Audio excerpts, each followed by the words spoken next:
So tingnan niyo mga sadik yung kanilang swimming pool. Ito kasi yung pool na to mga sadik is running water. Kaya napakalamig ng tubig na to. Tapos yung mga gantong ano pala, cottage is 350 lang. Ayan oh. Di ba napakamura, tapos nakaharap pa kayo sa napakalawak na pool na yan mga sadik. So ito yung mga tables, 500 pesos lang per table mga sadik. So kung 10 kayo, pasok na pasok. Covered naman siya ng malaking bubong. So no problem na dyan. Yan, pag summer, yan oh. So ito na yung mga sadik yung kanilang kiddie pool. Sa kiddie pool may mga slide siya. Tapos may playground sa paligid, ayan. So hindi mabobore yung mga bata. At the same time, ang ganda ng pinakang place niya dito. Lawak.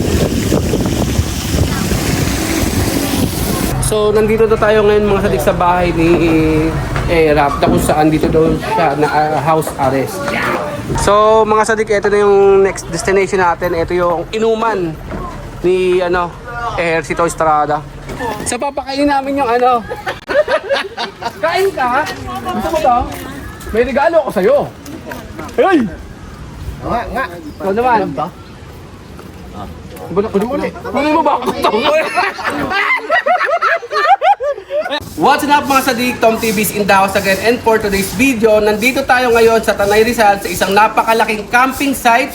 Ito yung JE Camp Resort, dito lang yan sa may Sampaloc, Tanay Rizal. At kung napapansin niyo yung paligid, napakalawak yung swimming pool nila. Tapos napapalibutan ka ng napakaraming puno. Tapos mamaya ipapakita ko sa inyo yung pinakang historical place ni Ejercito Estrada. Kaya sa ibang detalye, nodan tayo. Let's go!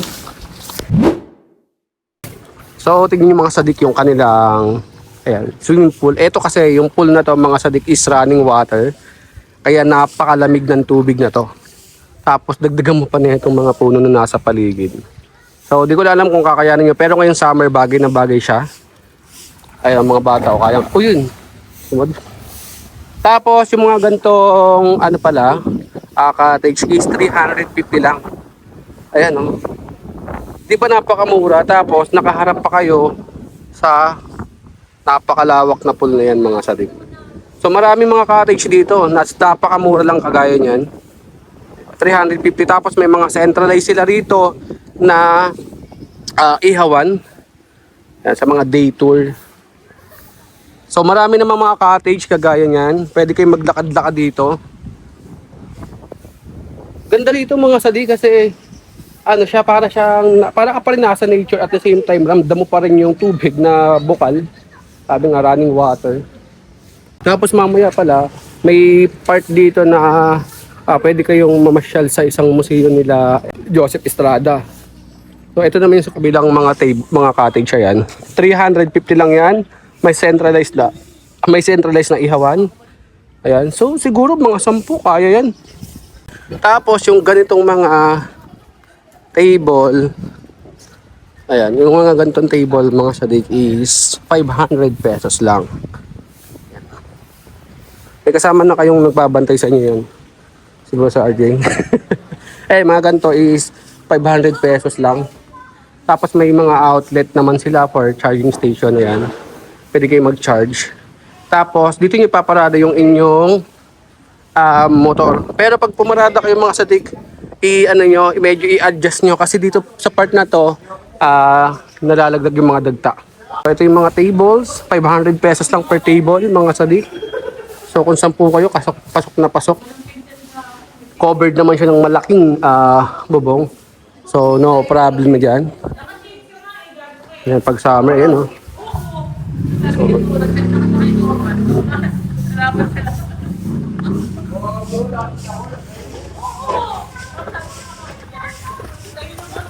Game slides.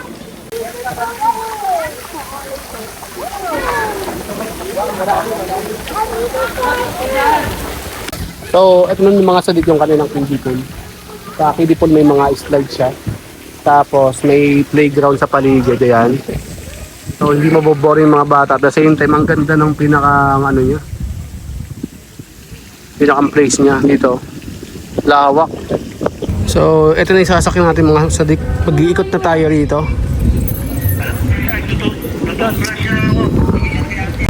So, first destination natin mga sadik sa Malacanang.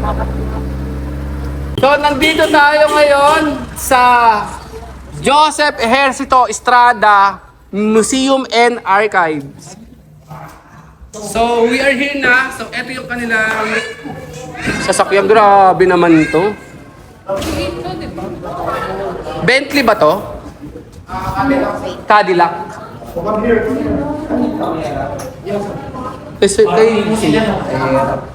Angas.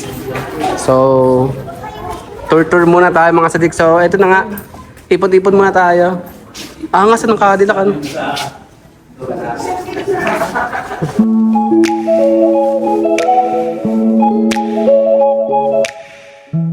Ito tayo mga sadik sa library and archives niya.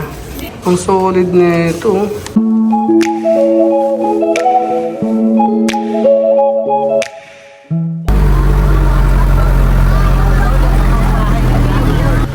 So, nandito na tayo ngayon mga sadik sa bahay ni Rap, kung saan dito daw siya na house arrest. So, ito yung pinag-shooting ng wildflower. Wildflower. Ay, dito rin pala nag-shooting yung wildflower. Ay, ito pala yung bahay niya.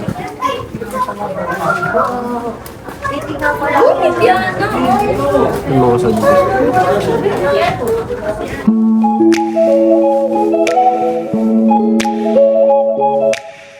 So, dito naman mga sadik yung pinakang rancho ni Erap, Ejercito. Yan, dito yung kabayo niyo. Dalawa yung kabayo. Isang white tsaka isang brown. Ayan. May nagpapapicture. Sorry po, sir. May nagpapicture pala. Yan o. Wait, teka lang. Relax. Good boy! Relax, man. Gusto mo ba na ito? O nga. Ang lakas niya. Grabe, kinakain na din ng Dapat pala hawak ka maigi para makain yung dahon. Oo. Ay. Tama na. Kung lakas ng ikaw. Ito lang. May lagun din pala dito mga sadik. Tapos yung doon pwede kayo mag-pictorial sa part na yan. Yan o, may mga nagpipictorial. Yung lagun na. So mga sadik, ito na yung next destination natin. Ito yung inuman ni Ejercito Estrada. Ang lupit ng niya oh. So, ganda. Inuman oh. Ay, ito yung Batang Quiapo. Original talaga, men. Ayan oh. Batang Quiapo. Inuman ni Sir Joseph Ejercito. Ang ganda ng place. Mga sadik. Tapos dito yung mga alak. J&B. Nice, Mira. Galing oh.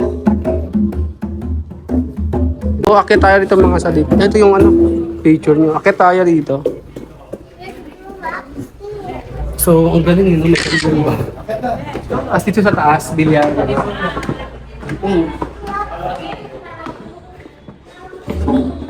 Mas. Sa ito yung baba. Pinatawag ko kayo.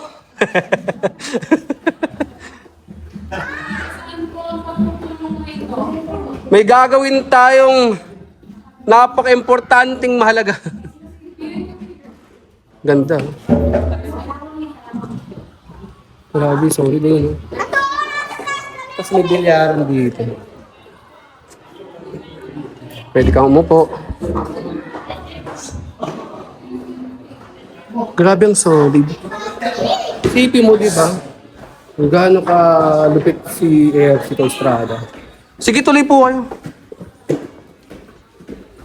May mga bisita tayo.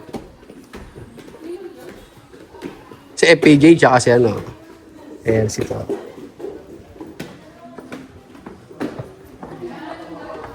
Ang lupit dito, mga sabi. Grabe ba? So, andito tayo ngayon sa last. Ito na po yung last, Yes. Ano pong tawag dito? So, Muslim area siya. So ito pala yung pinakang Maranao area na Muslim area siya. So kaya dito sa part na to marami kang makikita ng mga gamit ng mga Muslim or taga Mindanao. Tapos yung mga design dito gano'n. Ayan, may sari manok. Tapos dito rin makikita yung pinakang kiddie pool nila.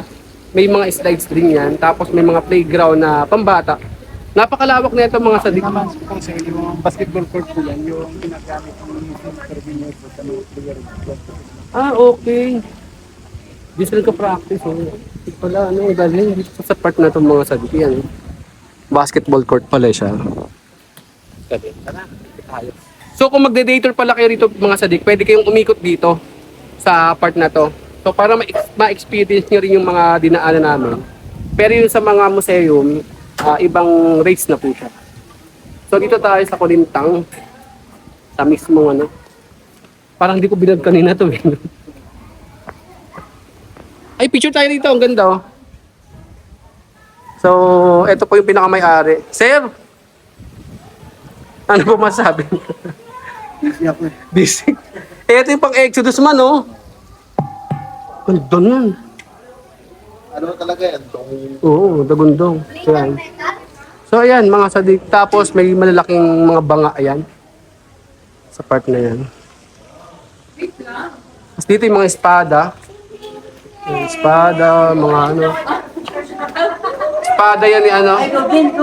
Espada ni Himan. Panday. Panday. Tsaka ni Pandoy. Oh, hindi. Ayan. Ay, dito picture tayo.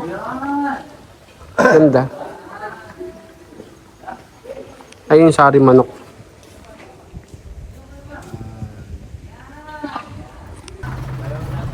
So, tapos na yung gala natin dito mga sadit.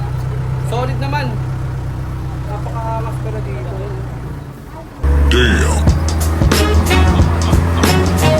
Oh, dito lang yun mga sadik, yung ano na to, resort na to. Ayan, kahabaan ng Marilaki Highway, Tanay. So, ito lang yan. JE Camp. So, ito yung landline and contact number nila sa mga gustong pumunta rito. Ayan. Kontakin nyo lang yan. So, yun lang. Maraming salamat mga sadik. Hanggang dito na lang. Peace out.